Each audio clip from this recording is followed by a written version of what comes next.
Jane was saying she sometimes finds it difficult to discipline and tell off her own children, who are, I know your children are in their 20s now, but let alone someone else's, and yet you wouldn't hesitate.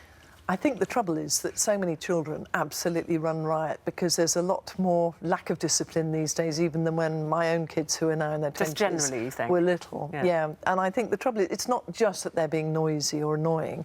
Very often you see them doing things that are actively dangerous or could damage things, and whether or not if I was being annoyed or if they were doing something dangerous or damaging. Especially if it's disrespectful to their space or their area, you know, like litter lights or something like that. It's I'm afraid I got into a bit of trouble. Did you?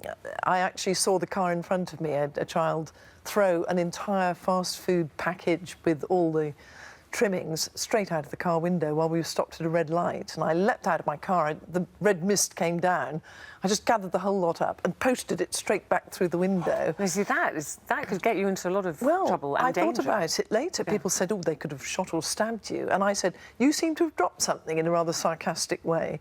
And did the parents intervene in any way? Did they say? There was a terrible sort of volley of swearing. I leapt back in my car and I suddenly realised what I'd done, but I would actually do it again. Because I just think it's vile. I hate seeing litter, and I hate seeing children think it's all right to do that. I think as well, Jane, it's when parents seem to be doing nothing. You know, that we've all been in a restaurant where there are kids like running around circuits. You see waiters and waiting staff, you know, with hot food, and the parents are doing absolutely nothing, and it's really tempting to say something. Why shouldn't we? It is really tempting.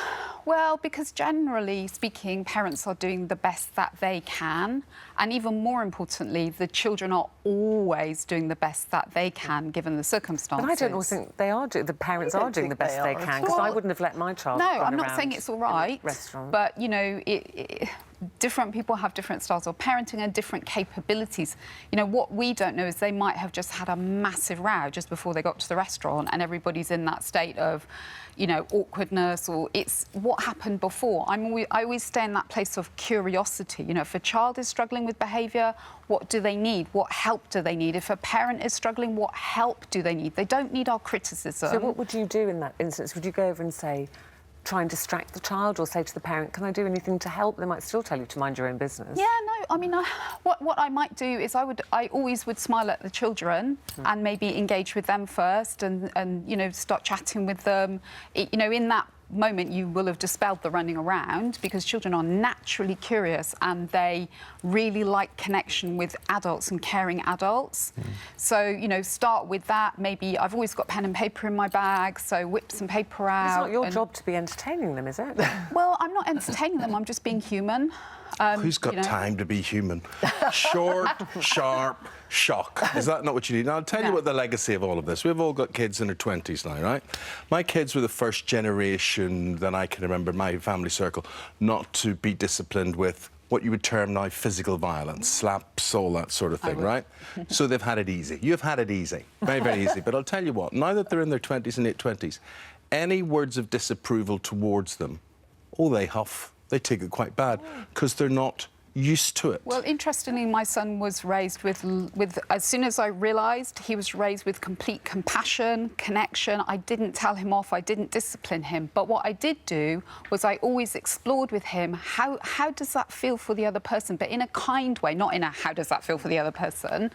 And explored it through relationship. And he is a deeply compassionate person. He can take all sorts of things on the chin. I'm fascinated by that. You literally didn't tell him off or discipline him at all. Well, discipline, interestingly, means to teach. So I did do a lot of teaching. Excuse what me. I didn't do was... Sally's got steam coming out her ear. But before she explodes, I need, right, off you go. Well, I was sitting in a theatre a couple of years ago, and a child was kicking me hard in the back for about 5 minutes. So I put up with it for a while, thinking he'll stop. And it continued, and the child was about 6. I then turned round and just sort of gave a big, slightly sinister smile, basically to try to frighten him. It was a bit like the big bad wolf. And unfortunately, the kicking continued. So I said to him very politely, do you mind not kicking? Because it is a bit annoying and it's uncomfortable. And he just sort of sat there, kicking away like anything. And so I then said to his mum, do you mind just stopping him kicking? Because it is uncomfortable. And she said, oh, he gets bored in the theatre. Oh. And I felt like smack. So what would you have done? I'm interested. So what would you have done in that instance? Because that would make me steam, because I think I've just paid... Yeah, really no, but you still wouldn't say anything about it.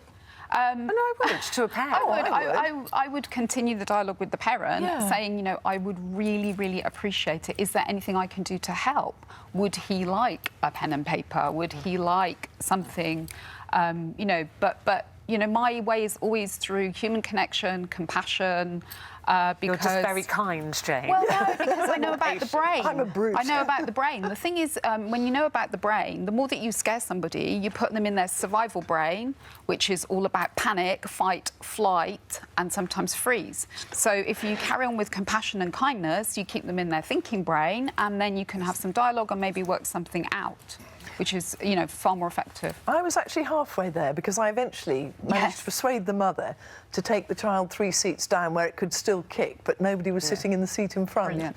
So Lovely compromise. we didn't come to a big row. To be told that. Poll just in, we've got over 5,000 people taking part in this morning, and 2/3 of them say, no, you should not discipline someone else's child. Well, I think they probably have children that you could not take into restaurants and take anywhere. I like the fact Maybe that they're very compassionate and they, Maybe they you know, are.